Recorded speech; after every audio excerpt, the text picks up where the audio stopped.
تذکرہ دین کے معزز ناظرین، السلام علیکم۔ بسم اللہ الرحمن الرحیم۔ ابو عبداللہ بن ماجہ نے حضرت ابو امامہ الباہلی رضی اللہ عنہ کی روایت نقل کی ہے۔ فرماتے ہیں کہ نبی اکرم صلی اللہ علیہ وسلم نے ہمارے سامنے خطاب فرمایا۔ خطاب کا اکثر حصہ دجال کے بارے میں اطلاعات پر مشتمل تھا اور ہمیں اس سے ڈرایا۔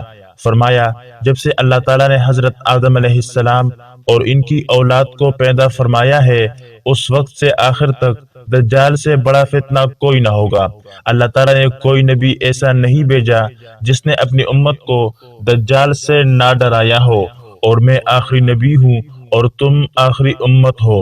لازمی بات ہے کہ اس کا واسطہ اب تم ہی سے پڑے گا۔ اگر وہ دجال آ گیا اور میں تم میں موجود ہوا تو میں کافی ہو جاؤں گا، لیکن اگر دجال میرے بعد آیا تو ہر شخص خود کو خود ہی سنبھالے۔ میرے بعد ہر مسلمان کی دیکھ بھال اللہ تعالیٰ خود فرمائیں گے۔ وہ شام اور عراق کے درمیان واقع مقام خلہ سے نکلے گا، دائیں بائیں فساد پھیلاتا رہے گا۔ اے اللہ کے بندے، ثابت قدم رہنا۔ میں اس کے بارے میں تمہیں ایسی تفصیلات بتاؤں گا کہ مجھ سے پہلے کسی اور نبی نے نہیں بتائی ہوگی۔ وہ دجال ظاہر ہوگا اور کہے گا کہ میں نبی ہوں، حالانکہ میرے بعد کوئی نبی نہیں آئے گا۔ پھر اور زیادہ حد سے تجاوز کرے گا اور کہے گا کہ میں تمہارا رب ہوں، حالانکہ تم لوگ اپنے رب کو اس وقت تک نہیں دیکھ سکتے جب تک تم لوگ وفات نہ پا جاؤ۔ اور دجال ایک آنکھ سے کانا ہے، جبکہ تمہارا رب سبحانہ و تعالی کانا نہیں۔ اس دجال کی دونوں آنکھوں کے درمیان لفظ کافر تحریر ہوگا، جس کو ہر پڑھا لکھا اور ان پڑھ شخص پڑھ سکے گا۔ اس کے فتنوں میں سے ایک فتنہ یہ بھی ہے کہ جنت اور دوزخ اس کے ساتھ ہوں گی۔ اس کی دوزخ دراصل جنت ہے اور اس کی جنت دراصل دوزخ ہے، لہذا اگر کسی کو اس نے اپنی دوزخ میں ڈال دیا تو اسے چاہیے کہ اللہ سے پناہ مانگے اور سورہ کہف کی ابتدائی آیات پڑھے، اور وہ آگ اس کے لیے ایسی ٹھنڈی اور سلامتی والی ہو جائے گی جیسے حضرت ابراہیم علیہ السلام کے لیے ہو گئی تھی۔ اس دجال کے فتنوں میں ایک فتنہ یہ بھی ہے کہ وہ ایک عرب سے کہے گا کہ اگر میں تیرے ماں باپ کو دوبارہ زندہ کر دوں تو کیا تو مجھے اپنا رب مان لے گا؟ عرب کہے گا کہ ہاں۔ اسی وقت دو شیاطین اس کے ماں باپ کی صورت میں ظاہر ہوں گے اور شیاطین کہیں گے، اے بیٹے، اس دجال کی اتباع کر، بے شک یہی تیرا رب ہے۔ اس دجال کے فتنوں میں سے ایک فتنہ یہ بھی ہے کہ یہ ایک شخص پر مسلط ہوگا اور اسے قتل کرے گا، اڑی سے ٹکڑے ٹکڑے کر دے گا اور لوگوں سے کہے گا کہ دیکھو، میں اس بندے کی طرف، میں ابھی اس کو دوبارہ زندہ کروں گا۔ وہ یہ سمجھتا ہوگا کہ اس کا میرے علاوہ بھی کوئی رب ہے۔ اللہ تعالیٰ اس شخص کو زندہ فرما دے گے اور دجال اس سے مخاطب ہو کر پوچھے گا، تیرا رب کون ہے؟ وہ کہے گا کہ میرا رب اللہ ہے اور تو اللہ کا دشمن دجال ہے۔ خدا کی قسم، آج تجھے مجھ سے زیادہ جاننے والا کوئی بھی نہ تھا۔ حضرت ابو سعید رضی اللہ عنہ سے روایت ہے، فرماتے ہیں کہ نبی اکرم صلی اللہ علیہ وسلم نے فرمایا، وہ شخص جس کو دجال قتل کرے گا میری امت میں سے جنت کے سب سے بلند درجے پر ہوگا۔ اس کے فتنوں میں سے ایک فتنہ یہ بھی ہے کہ یہ آسمان کو حکم دے گا تو بارش شروع ہو جائے گی، زمین کو کھیتی اگانے کا حکم دے گا تو زمین سے نباتات اگنا شروع ہو جائیں گے۔ اس کے فتنوں میں سے ایک یہ بھی ہے کہ یہ ایک محلے سے گزرے گا، وہ لوگ اس پر ایمان لائیں گے۔ دجال آسمان کو حکم دے گا تو بارش شروع ہو جائے گی، اور زمین کو کھیتی اگانے کا حکم دے گا تو فصلیں اگنا شروع ہو جائے گی، حتیٰ کہ ان کے جانور بھی جب ان فصلوں کو چر کر آئیں گے تو اتنے موٹے تازے ہوں گے کہ اس سے پہلے کبھی نہ تھے، اور دودھ سے بھرے ہوئے ہوں گے۔ یعنی جو لوگ اس دجال پر ایمان لے آئیں گے ان پر نعمتیں برسائے گا۔ دجال پیدا ہو چکا ہے یا پیدا ہوگا، اس کے بارے میں روایات مختلف ہے، تاہم کچھ آثار ملتے ہیں کہ دجال انسان ہی ہے اور یہ پیدا ہو چکا ہے اور ایک جزیرے میں قید کر کے رکھا گیا ہے۔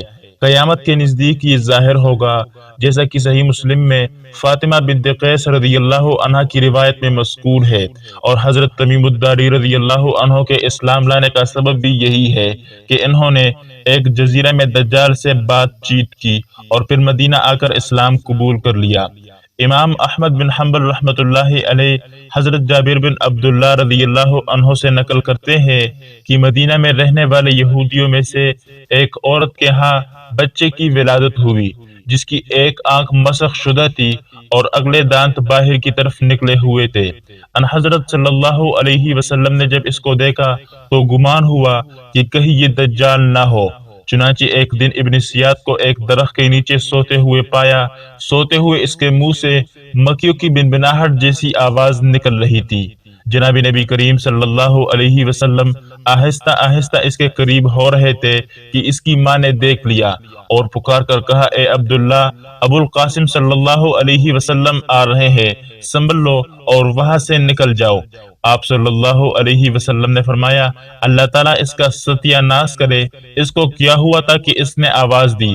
اگر کچھ دیر صبر کر لیتی تو مسئلہ معلوم ہو جاتا کہ یہ شخص دجال ہے یا نہیں۔ پھر ابن سیاد سے مخاطب ہو کر فرمایا، اے ابن سیاد، تم کیا دیکھتے ہو؟ کہنے لگا، مجھے حق دکھائی دیتا ہے اور باطل بھی دکھائی دیتا ہے، اور میں عرش کو پانی پر دیکھتا ہوں۔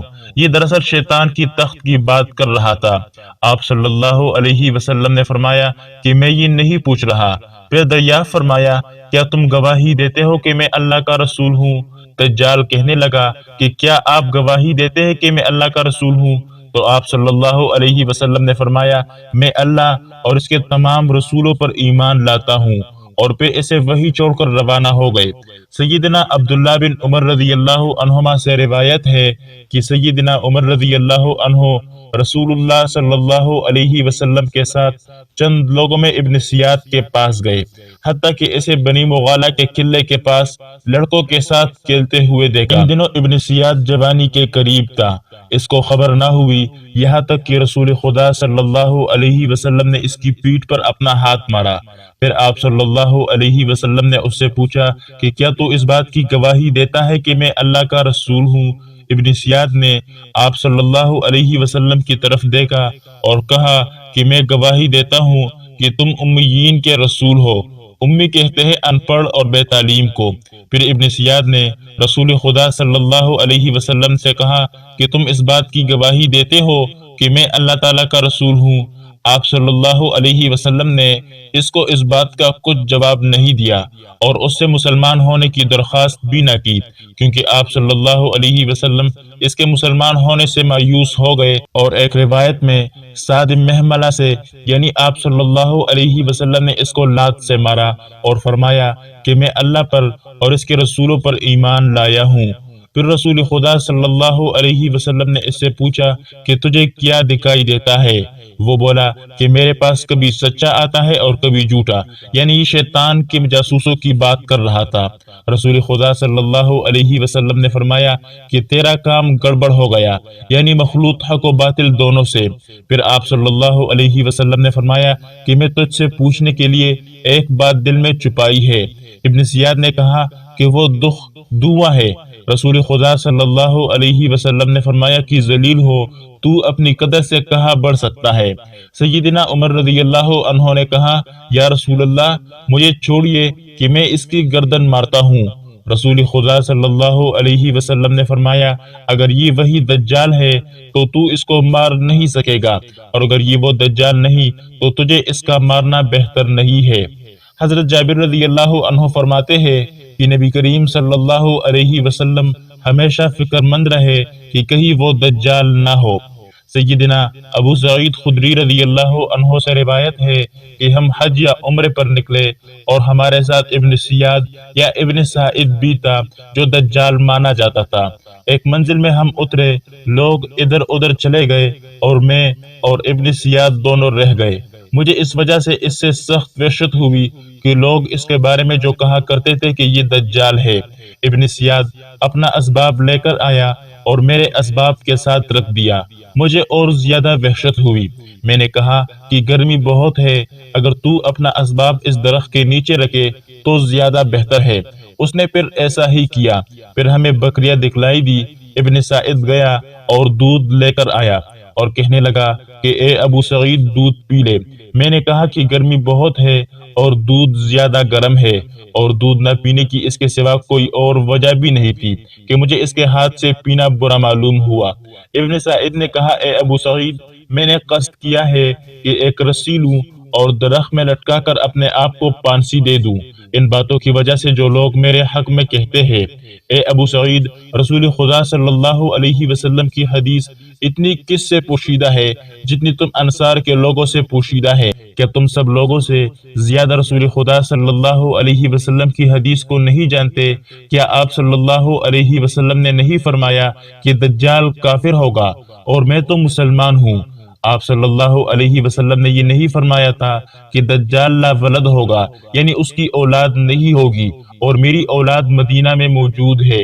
کیا آپ صلی اللہ علیہ وسلم نے یہ نہیں فرمایا تھا کہ دجال مدینہ میں اور مکہ میں نہیں جائے گا، اور میں مدینہ سے ہی آ رہا ہوں اور مکہ کو جا رہا ہوں؟ سیدنا ابو سعید خدری رضی اللہ عنہ نے کہا کہ اس کی ایسی باتوں کی وجہ سے قریب تھا کہ میں اس کا طرفدار بن جاؤں اور لوگوں کا اس کے بارے میں کہنا غلط سمجھوں، کہ پھر کہنے لگا، البتہ اللہ کی قسم، میں دجال کو پہچانتا ہوں اور اس کے پیدائش کا مقام بھی جانتا ہوں، اور یہ بھی جانتا ہوں کہ اب وہ کہاں پر ہے۔ میں نے کہا کہ خرابی ہو تیرا سارا دن، یعنی تو نے کیا کہا کہ پھر مجھے تیری نسبت شبہ ہو گیا۔ ابن زیاد کے بارے میں بہت سی روایات وارد ہوئی ہے، بعض میں اس کے بارے میں کوئی وضاحت نہیں کہ کیا ابن زیاد واقعی دجال تھا یا نہیں، لہذا یہی کہا جا سکتا ہے کہ اللہ تعالیٰ ہی بہتر جانتے ہیں کہ دجال کون ہے۔